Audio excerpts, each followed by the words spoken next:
Allora, buonasera a tutti e benvenuti in questa bella location, ospiti di Silvia e di Giovanni qui al Grand Central. Queste manifestazioni direi che sono manifestazioni ed eventi anche in base al fatto che qui siamo in via Piave e quindi siamo qui anche per la riqualificazione di questa via che purtroppo tutti i giorni è nei giornali, e quindi ci vede qui riuniti questa sera anche per dare un piccolo buon esempio. Anche perché queste cose succedono perché in linea di massima, quando uno finisce gli studi, se gli studi ci arriva, l'ultima cosa che pensa di fare è proprio quella di andare in libreria. E purtroppo questo è un fenomeno molto diffuso e in generale c'è da dire anche che non c'è più nessuna curiosità nei confronti della letteratura e della parola scritta, a meno che non siano prodotti di influencer, di calciatori, di soubrette, di fenomeni nati e cresciuti sui social, in generale, di pseudo generali, e questo sta diventando proprio un dato di fatto. Quindi trovo che sarebbe molto giusto cominciare a riflettere su questa situazione e proprio invocare l'amore per la letteratura. Un libro è un'ancora di salvezza perché permette di distrarsi, di tuffarsi fuori dalla quotidianità, di sfuggire anche e oltretutto all'omologazione dei media. Ma tutti noi che amiamo leggere sappiamo molto bene che la letteratura non si può imporre come un dovere, ma si può solo suggerire come scoperta e come piacere. Leggere i libri di Andrea Cristale è proprio una scoperta profonda, è una scoperta in senso lato. Con questo libro stiamo partendo per un viaggio insolito in un libro altrettanto insolito. Un'onda è veramente un libro insolito. E forse è per questo che sta avendo molto successo. Vi troverete delle frasi agili, brevi come frecce, come passi di polca. Vi troverete delle frasi che sembrano ritornelle di saggezze inaspettate, e vi troverete anche inaspettatamente di fronte a delle poesie, delle parole che sono poesia. Questo libro ha il sapore di un diario redatto con carattere maschile. Questo è un libro, voi sapete che quando scrive una donna dicono è declinato al femminile, questo invece è un libro declinato al maschile, in prima persona e al tempo presente. Andrea ama molto scrivere in prima persona e al tempo presente. Lo stile, come al solito, non ci tradisce. Questo è già il suo terzo libro e anche questo terzo libro non ci tradisce. Il suo stile è deciso, come sempre, conciso, eppure ricco di descrizioni, di metafore, proprio metafore a pioggia, come anche nel penultimo suo libro. E qui scopriamo un Andrea, come anche nel secondo libro, rivelatore di proprio raffinate tecniche di scrittura creativa. Personalmente, rifacendomi al suo penultimo libro, Il viaggio, gli stivali e lo zaino, che vedete lì, penso che questo libro sia, come anche il secondo, un po' come una grotta inesplorata. Una riga, una frase, a volte anche una sola parola, spesso anche la descrizione di un paesaggio, fa entrare i lettori come attraverso un pertugio. E lì è la bravura di Andrea, che in quel pertugio lui ti ferma. Mentre leggi, improvvisamente ti devi fermare. Ti sembra di trovarti in un antro oscuro. non è come succede in altri libri che ti devi fermare perché non capisci, devi tornare indietro, rileggere per capire che cosa vuol dirti l'autore. No, questa è una suggestione, per usare un termine che il nostro autore ama molto, una suggestione che viene trasmessa al lettore. E mentre tu sei proprio dentro a questo antro oscuro, automaticamente quella frase, quella parola generano una suggestione, un'emozione. Il simbolismo delle immagini, non dipinte su di una tela, ma scritte sulla pagina di un libro. Poi ti senti prendere per mano e portare via e scopri che quell'attimo di oscurità nasconde un tesoro, delle pietre preziose che ti illuminano e fanno parte della tua vita. Cioè senti che quello che è scritto fa parte di te e ti sembra come di averlo già vissuto. Un'onda, questo libro di Andrea Crestale, è un libro diverso dai libri precedenti. Mentre nel secondo libro trovavamo il simbolismo delle immagini che creava emozioni e suggestioni, Andrea ci conduce con questo romanzo nell'arte metafisica. Ogni pagina è come ti conducesse dentro un quadro di De Chirico. Non so se definire questo libro di Andrea un capolavoro, un piccolo capolavoro di Andrea Crestale, per la bravura che dimostra nel rappresentarci i soggetti in prospettiva. Lui riesce a mettere il lettore di qua e guardare quello che succede dentro al libro in prospettiva. E troverete spesso nel libro la parola prospettiva. Per esempio una frase è: cammino con vigore e intanto cerco la prospettiva. Hai bisogno di salire, cercare un punto di vista nuovo, più alto, avere così una prospettiva più ampia.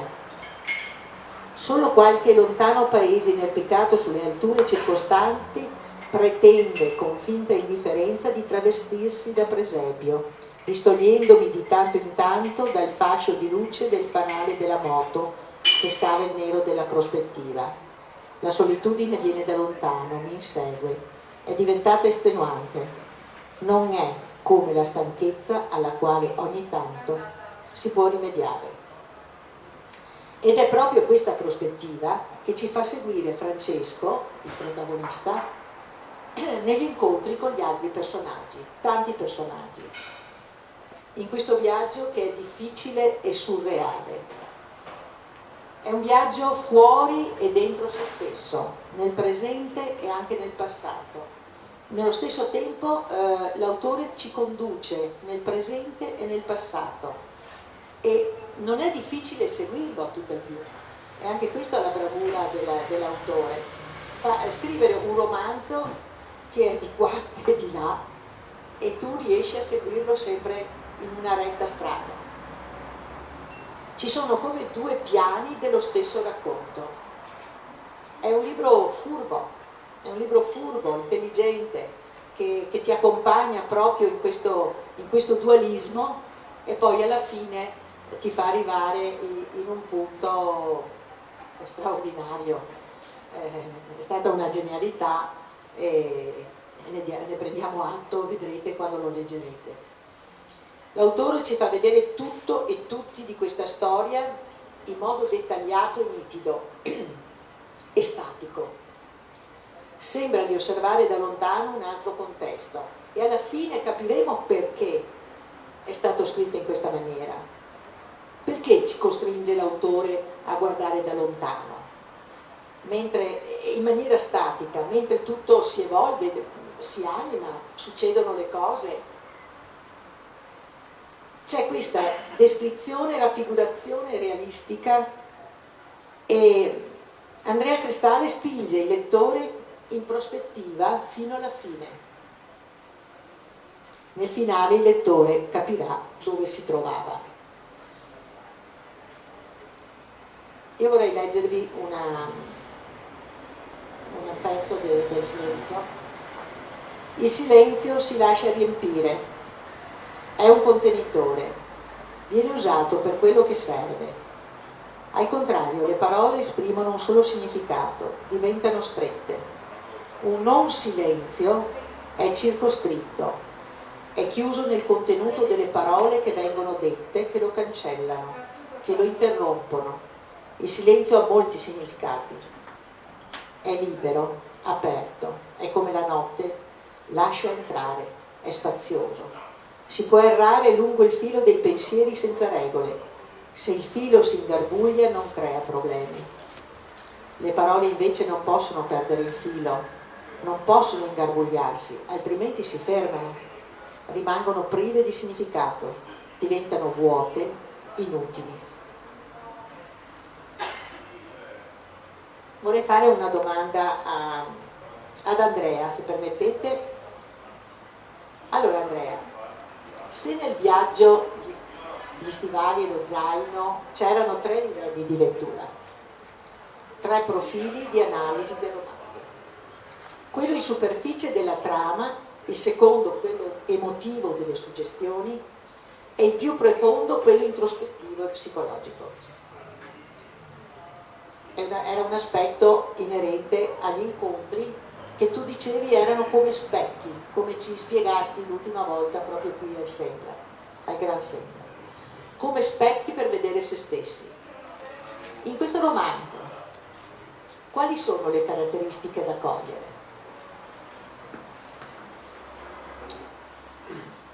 Hai fatto una presentazione che mi ha un po' intimorito, molto carica, no? Allora, questo romanzo, dal punto di vista della sua struttura, che ho scoperto alla fine, perché in genere quando si scrive si segue un percorso, ma la storia secondo me la si scopre alla fine.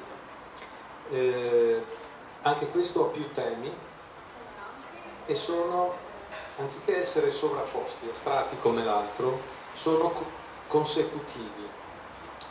La storia ci conduce, attraverso la vicenda di Francesco, su alcuni temi.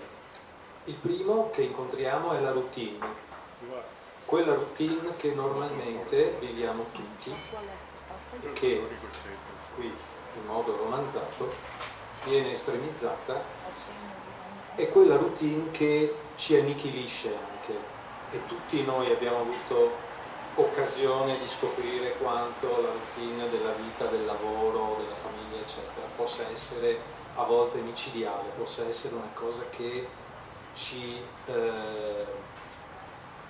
annichilisce, ci impedisce di agire, perché quotidianamente facciamo sempre le stesse cose, che sono quelle che ci fanno andare avanti e ci proteggono, perché sono delle zone di comfort all'interno delle quali noi stiamo.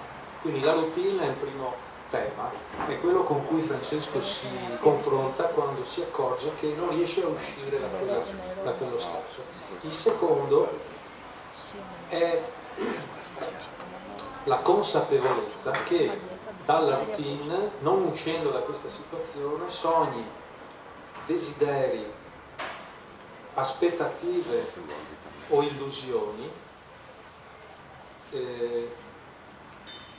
sono quei motori che ci dovrebbero far agire e che cerchiamo di inseguire, ma che a volte non riusciamo a fare, che non riusciamo ad agire. E anche questa è una cosa normale, secondo me, che viviamo tutti. Cioè, questo è un libro che ci porta abbastanza nella realtà.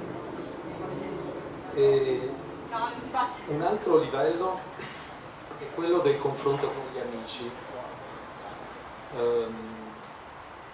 quelli che possono darci una lettura della nostra situazione, darci il là per capire cosa sta succedendo. A volte noi ci possiamo anche confrontare con le persone, ma ci ritornano l'immagine di noi stessi nello stesso modo con il quale la vediamo noi, mentre qualche volta qualche cosa può agire in modo diverso. Sono quelle specie di premonizioni, quelle cose che ci vengono dette e che ci fanno capire che c'è qualcos'altro. Altra cosa che viviamo tutti i giorni sono gli imprevisti, no? Noi viviamo nella routine, dicevo prima, e poi l'imprevisto ci fa scartare di lato, cioè dobbiamo prendere un'altra iniziativa, trovare qualcosa. John Lennon diceva che la vita sono le cose che accadono finché noi stiamo progettando tutto il resto. Gli imprevisti sono quelli che effettivamente rappresentano la vita, al di là della routine.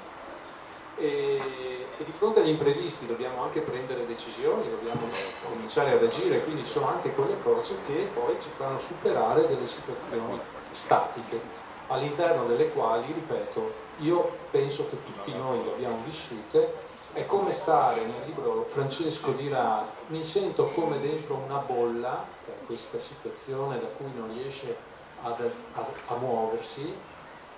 Diciamo che un eccesso di questa situazione in cui uno è annichilito può portarlo anche alla depressione, a situazioni così. Mi sento dentro una bolla che mi impedisce di muovermi e che però sulla parete della quale vedo rappresentate le cose che vorrei fare, quindi desideri, sogni oppure aspettative che ho e che però non riesco a raggiungere. L'imprevisto, abbiamo detto, quindi l'iniziativa che possiamo prendere è quella che ci serve per agire. Quando ci troviamo di fronte a un bivio, no? Un bivio è una decisione. Ogni bivio rappresenta una perdita e rappresenta anche una scoperta. Hemingway diceva che nei bivi più importanti della vita non c'è segnaletica, quindi dobbiamo prenderci dei rischi. Infine l'ultimo aspetto che c'è nel libro è, anche questa è una cosa che viviamo, il trauma, lo shock. Un trauma ci può creare una situazione di distacco dalla realtà, perché un trauma ci può creare uno shock tale per cui ci distacchiamo dalla realtà, e l'anestesia che cerchiamo è quella che ci fa oscurare la realtà. A quel punto Francesco riuscirà a partire finalmente per quel viaggio che non riusciva a fare, perché sarà il viaggio che gli farà piano piano risalire l'oscurità e riprendere contatto con la realtà e scoprire finalmente cosa è accaduto e che cosa lo aveva bloccato.